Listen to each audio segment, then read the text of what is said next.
pag na-hospital ka na, pumili ka kung saan mo gustong gumastos. Tama ba?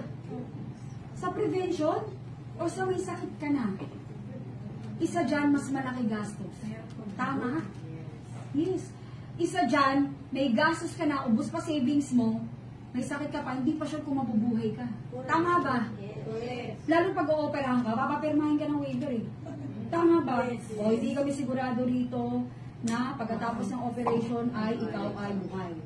So ako, paniwala ko, we are all spirits living in flesh.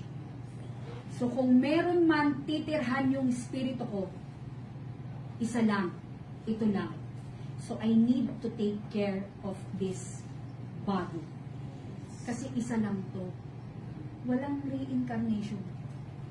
Sasabihin mo kay Lord, Lord, nagkamali ko ako. Hindi ko naalagaan yung katawan ko. Pwede ba isa pa?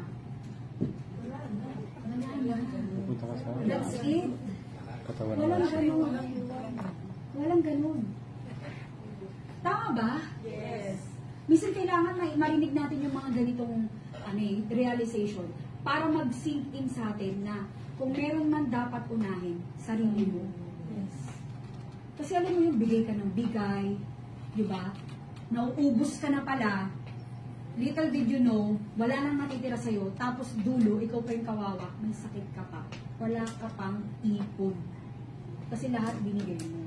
Tama ba? Yes. Yes. Naser mo ng panga. Oh,